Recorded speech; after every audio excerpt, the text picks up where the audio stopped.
चलिए, तो अब ये जो है ये पूरा एक साथ नहीं, से बार बार टुकड़ों में पढ़ा जाएगा। जैसे पहले हम ये वाला जो सेक्शन है, ये पूरा सेक्शन हम यहाँ पर पढ़ेंगे, क्योंकि ये पूरा सेक्शन बिल्कुल डिफरेंट टाइप से डील किया जाता है।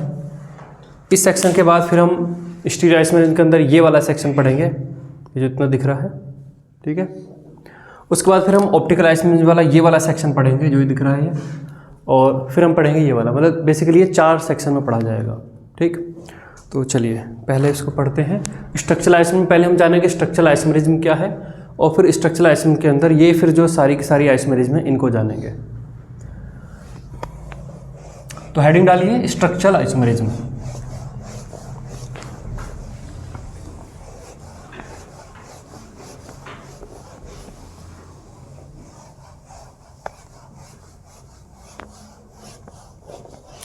स्ट्रक्चरल आइसोमेरिज्म, पहले डेफिनेशन लिखेंगे। लिखिए, in this type of isomerism, in this type of isomerism the compounds possessing same molecular formula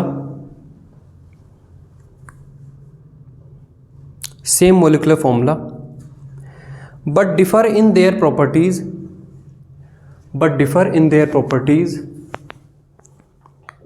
due to the difference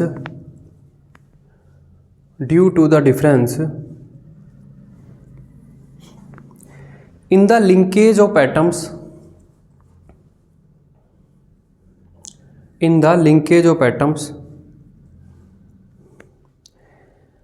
inside molecule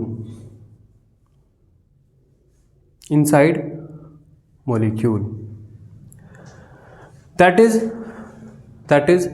due to the difference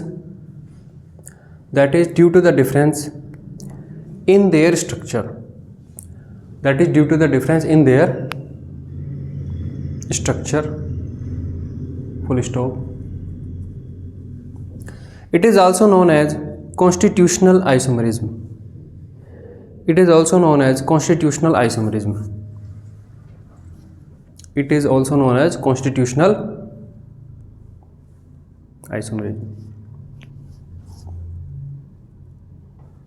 चलिए, तो definition में क्या बोला वो हम जानते हैं। जैसे ये कंपाउंड देखिए, CH3, CH2, CH2 और CH3। यहाँ पर एक कार्बन फिर दूसरे कार्बन से जुड़ा है, दूसरा कार्बन फिर तीसरे से जुड़ा है, तीसरा कार्बन फिर चौथे से जुड़ा है। मतलब पहला कार्बन पहले कार्बन के साथ जस्ट दूसरा, दूसरे से फिर तीसरा, तीसरे से चौथा। यहाँ पर कार्बन कार्बन कार्बन कार्बन, ये लिंकेज आपको दिखाई दे रहा है। वहीं अगर मैं इन 4 कार्बन और यहाँ पर 10 हाइड्रोजन से मिलाकर अगर एक और स्ट्रक्चर बनाता हूँ, CH3, CH, फिर यहाँ पर CH3 और यहाँ पर आपका CH3।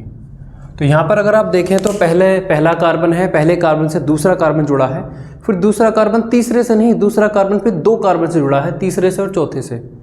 तो यहाँ पर अगर देखें तो इस स्ट्रक्चर में कार्बन कार्बन के जो लिंकेज हैं वे अलग हैं, और इस स्ट्रक्चर में कार्बन कार्बन के जो लिंकेज हैं वो अलग हैं। तो यही डिफरेंस होता है बेसिकली कि स्ट्रक्चरल आइसोमेरिज्म में पूरी स्ट्रक्चर बदल जाती है, लिंकेज बदल जाते हैं। तो ऐसे कंपाउंड्स जो बोले जाते हैं स्ट्रक्चरल आइसोमर बोले जाते हैं।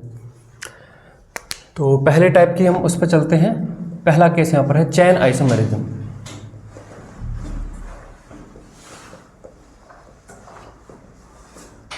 चैन आइसोमेरिज्म, ठीक है, ये लिखिए और फिर चैन आइसोमेरिज्म, फिर इसकी डेफिनेशन लिखेंगे।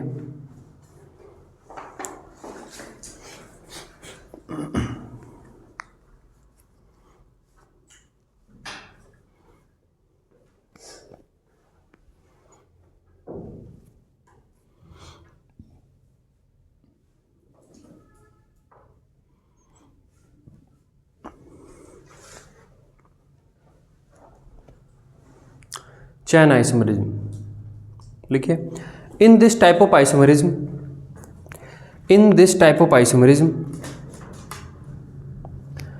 The compounds possessing same molecular formula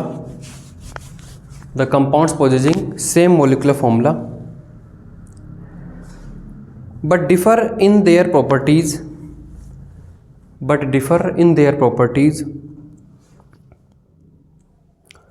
due to the arrangement of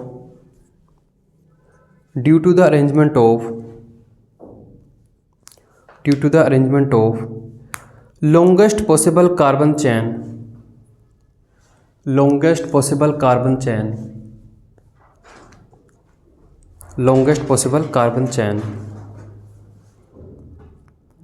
present in them.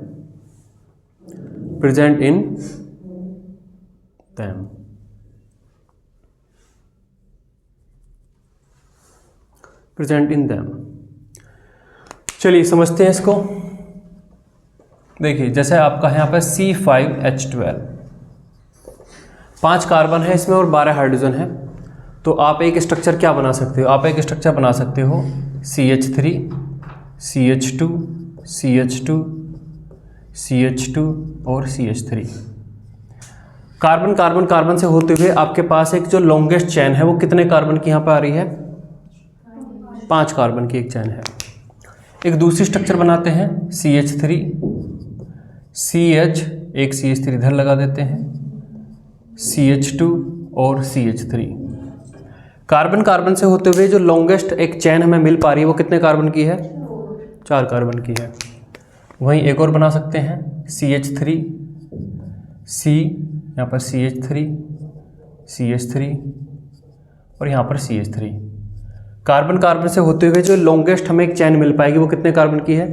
3 carbon की। तो इन तीनों में जो डिफरेंस है वो लॉन्गेस्ट कार्बन की चेन में डिफरेंस है। इसमें 5 कार्बन की है, इसमें 4 कार्बन की, इसमें 3 कार्बन की है। तो ये तीनों आपस में बोले जाएंगे एक दूसरे के चेन आइसोमर्स। ठीक है, नेक्स्ट देखिए जैसे यहाँ पर C4H8 है तो CnH2n का फॉर्मूला है ये, तो ये एल्कीन होगा। ठीक है, तो यहाँ पर हम देखें तो CH3 CH2 CH double bond CH2। यहाँ पर कितने कार्बन की चेन है? 4 कार्बन की है ना। वहीं अगर हम यहाँ पर हम देखें तो CH3 C CH3 double bond CH2, यहाँ पर कितने कार्बन की चेन है लॉन्गेस्ट? 3 की। तो ये दोनों भी एक दूसरे के क्या बोले जाएंगे? चेन आइसोमर्स हैं। ठीक है, वहीं लिखिए आगे थर्ड देखिए C4H7n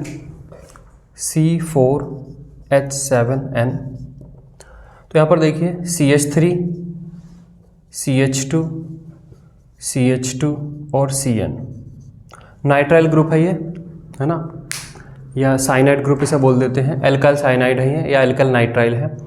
तो यहाँ पर कार्बन के Cn जो ग्रुप होता है उसमें कार्बन होता है जो जुड़ा हुआ होता है। तो यहाँ पर कार्बन में कितनी कार्बन की लॉन्गेस्ट चेन है? 3 कार्बन की है ना।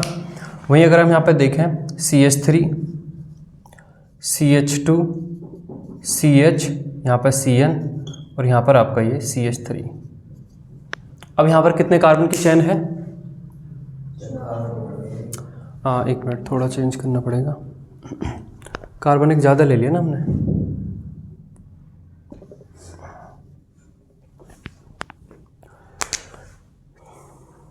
CH Cn और यहाँ पर आपका CH3। अब यहाँ पर कितने कार्बन की चेन है? 3 कार्बन की। ठीक है, तो ये दोनों भी एक दूसरे के क्या हैं? ये चेन आइसोमर है।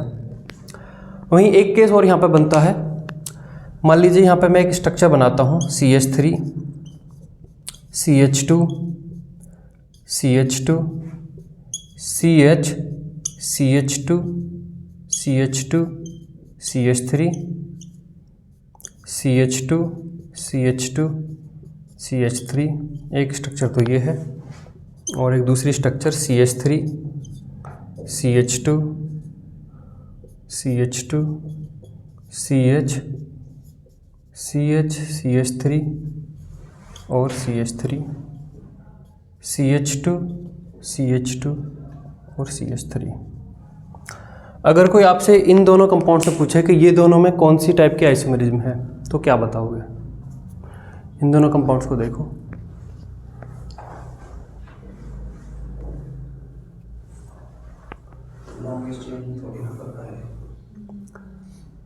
तो क्या बोलोगे इसमें? क्या बदल गया इसमें? साइड चेन की लेंथ में अंतर है। इसमें साइड चेन की जो लेंथ है उस वो कितने कार्बन की है? 3। इसमें जो साइड चेन है वो कितने कार्बन की है? 2। अगर हमारी जो मेन चेन है जिसे पेरेंट चेन बोलते हैं IUPAC नोमेनक्लेचर में, उसकी लेंथ सेम है, लेकिन अगर साइड चेन जो है उसकी चेन में डिफरेंस हो रहा तब भी वे एक दूसरे के क्या बोले जाएंगे? चेन आइसोमर ही बोले जाएंगे। ठीक है, तो ये दोनों भी एक दूसरे के क्या हैं? ये चेन आइसोमर हैं। ये साइनाइड वाला जो है ये चेन आइसोमर है, वो भी चेन आइसोमर है। चेन आइसोमर है ये। जैसे मतलब यहाँ पे कार्बन की जो लॉन्गेस्ट चेन है वो कितनी गिरी जाएगी पहले वाले में?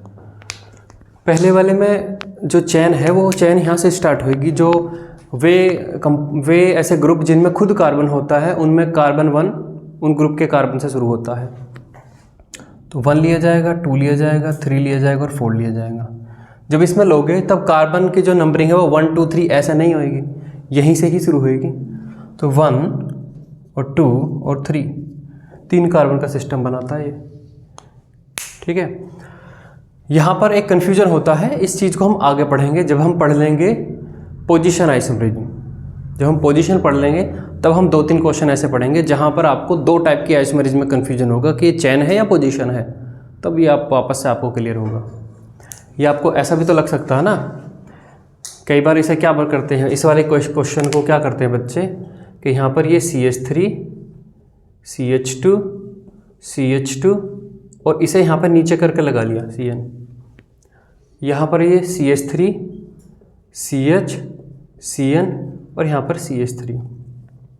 तो देखने से ऐसा लगता है कि ये तो 3 कार्बन की चेन है जिसमें ये पोजीशन नंबर 1 पर जुड़ा है, और ये भी 3 कार्बन की चेन है जिसमें ये पोजीशन नंबर 2 पर जुड़ा है, और ऐसा करते हुए उसमें पोजीशन दे देते हैं।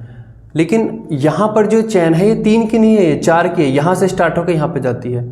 ये खुद CN भी इस चेन का हिस्सा है। ठीक है, हाँ, तो आगे पढ़ेंगे जब हम पढ़ेंगे पोजीशन तब हम इसको और क्लियर पढ़ेंगे कि जब चेन और पोजीशन में कन्फ्यूजन होता है तब कौन सी मानी जाती है, तब क्या होता है। ठीक, इसको लिखिए।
ये ले लेना तीनों लोग।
अगर जो साइड चेन के नंबर नंबर चेंज हुआ है, अगर इसका ये मिथाइल उठ के मेन चेन के किसी और कार्बन पे लग जाए, ये यहाँ से उठा के हम यहाँ लगा दें तब नहीं भी, यहाँ पे तीसरे और नंबर वाले कार्बन पे मिथाइल ग्रुप को उठाकर अपने में लगा एक इसको उठा के यहाँ लगा दें, जी, तो फिर भी ये चेन आइसोमर हो ही जाएगा।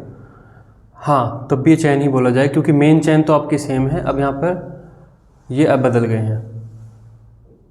फिर भी अगर ये पहले पे लग जाता तो फर्क आ जाता, पहले पे लग जाता मतलब, अगर ये टर्मिनल कार्बन पे लग जाता तो फिर तो मेन चेन की नंबर बढ़ जाता। जैसे ये है, ये नहीं,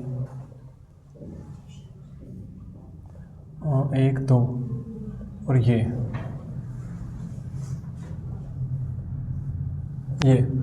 इन दोनों को भी वो चैन आइसोमर बोलता है। ठीक है, चलिए आगे चलें।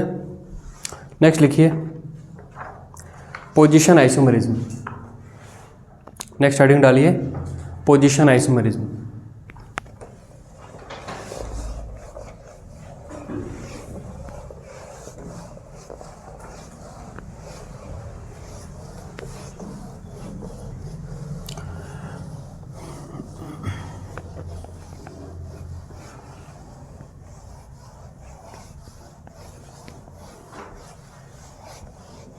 पोजीशन आइसोमरिज्म, तो डेफिनेशन लिखिए पहले।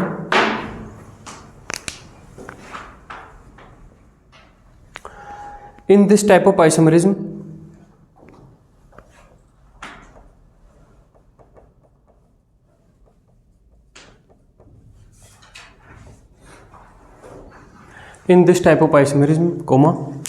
the compounds possessing same molecular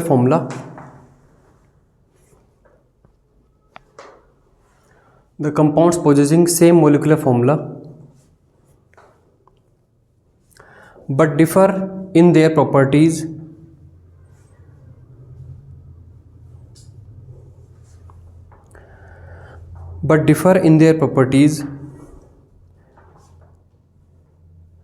due to the difference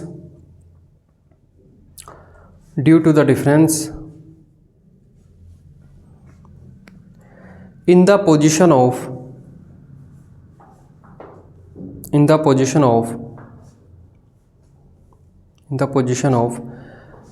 either the functional group bracket में लिखिए OH NH2 SH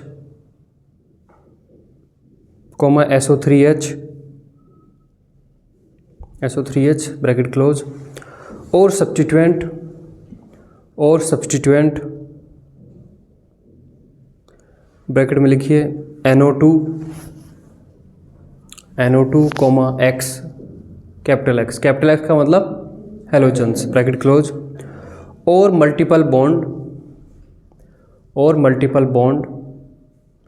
ब्रैकेट में लिखिए C double bond C C triple bond C bracket close, और the branched alkyl चैन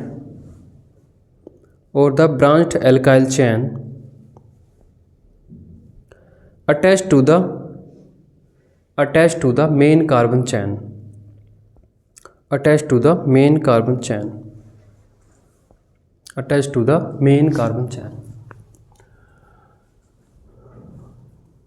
तो देखिए पहले यहाँ पे बोला कि कार्बन की एक चैन होगी, उस कार्बन की चैन में जो फंक्शनल ग्रुप जो लगा हुआ है उसकी पोजीशन बदल रही है, कभी वो पहली पोजीशन पे, कभी वो दूसरी पोजीशन पर है।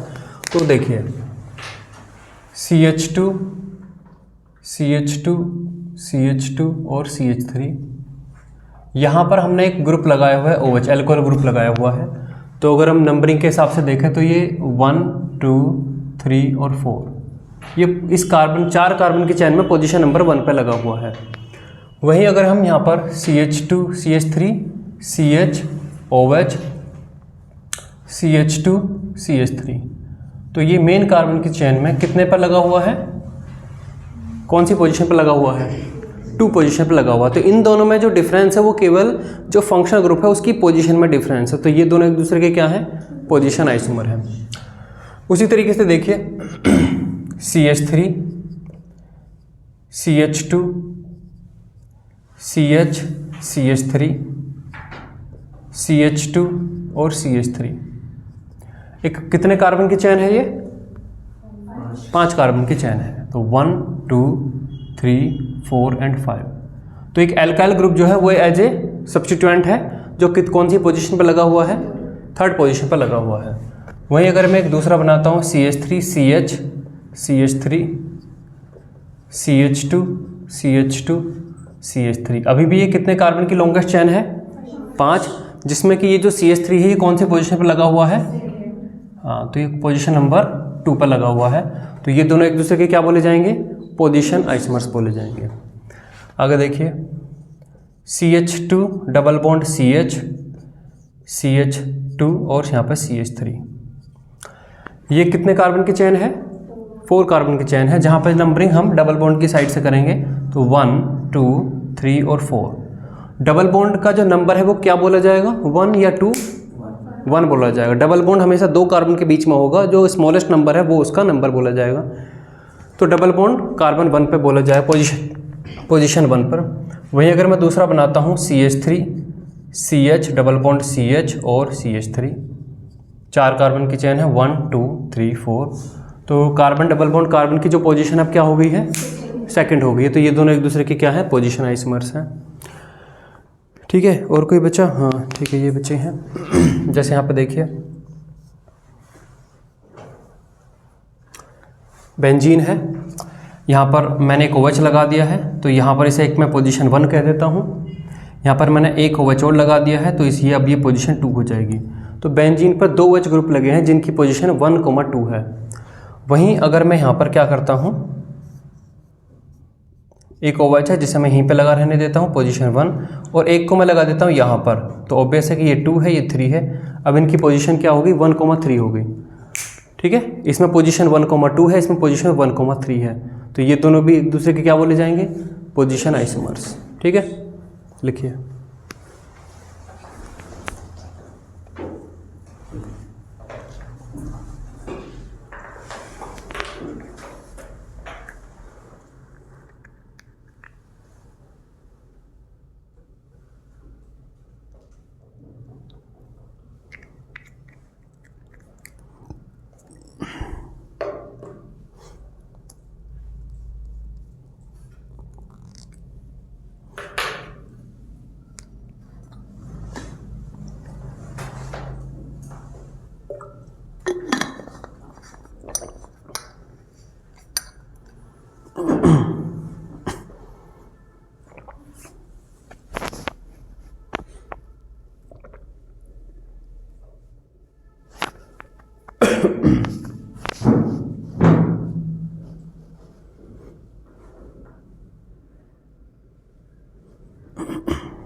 हो गया। चलिए अब एक क्वेश्चन लिखूंगा मैं, आपको बताना है कि इसमें कौन सी आइसोमरिज्म है।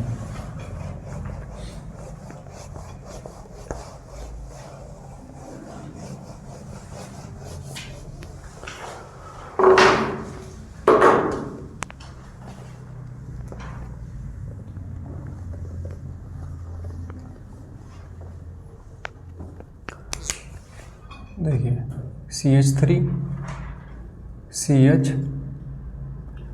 CH3 CH2 CH2 CH3 and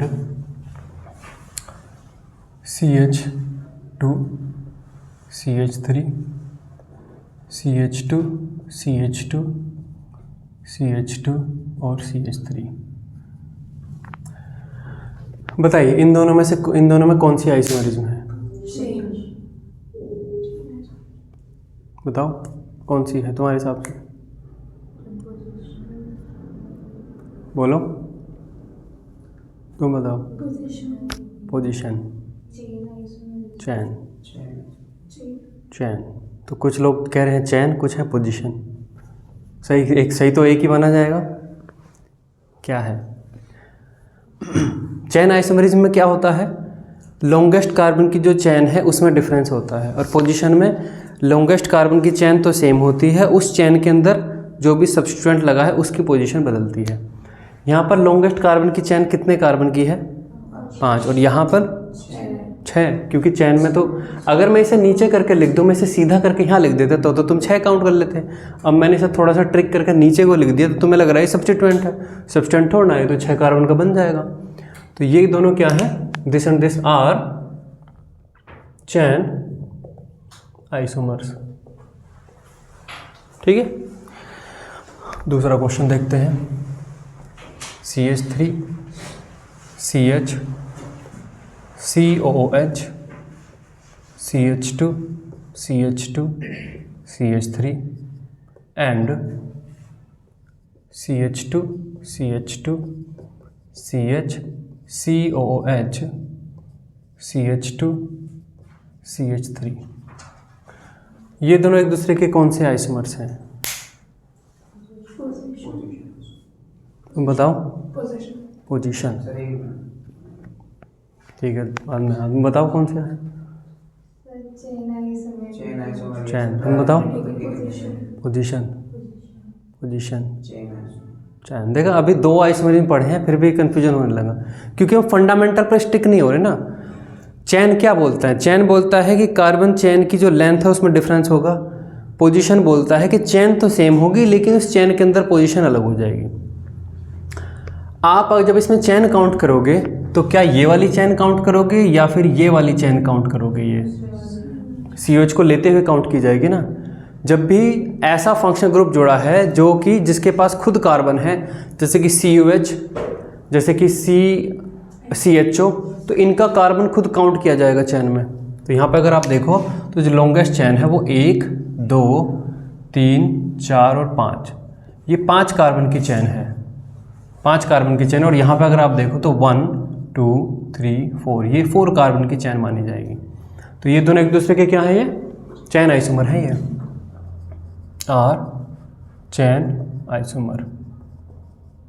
ठीक है, तो नोट करके हम 2 पॉइंट लिखेंगे। पहला लिखिए,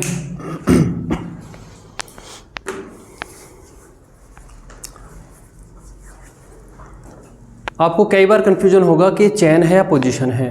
तो जब भी चैन और पोजीशन में कंफ्यूजन होता है तो वे चैन ही होते हैं, क्योंकि आपको कंफ्यूजन इस तरीके से हो रहा है, वो चैन ही होंगे हमेशा। लिखिए, in case of chain and position isomerism,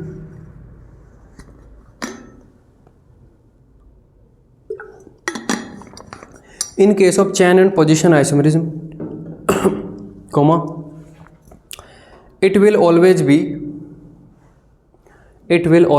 chain isomerism.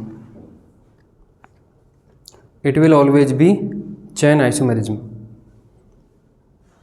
It will always be chain isomerism. और ये दोनों एग्जाम्पल बना लेना। ठीक है,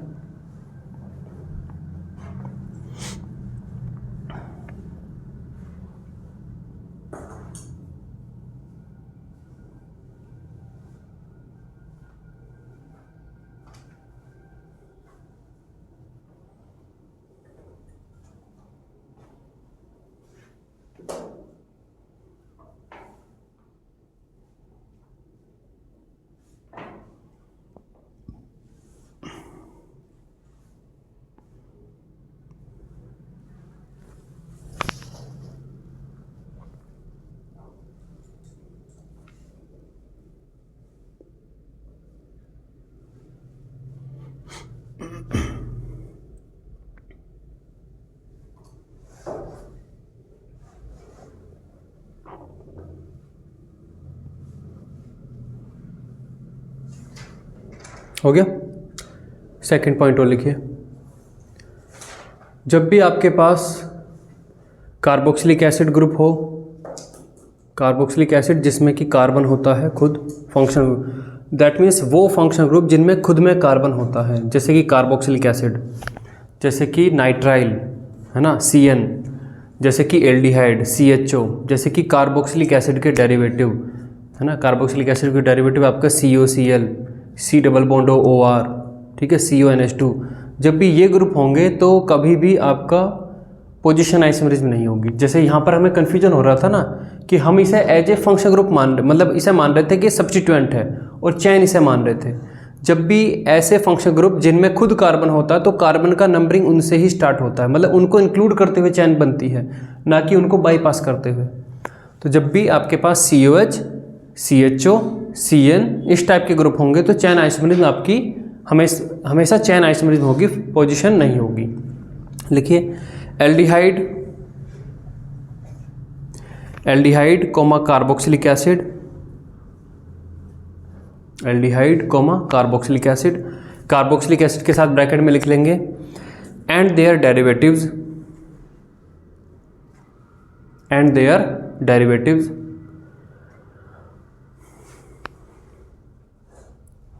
bracket close, and cyanides do not show position isomerism, do not show position isomerism, do not show position isomerism। ठीक है, बंद कर दूँ।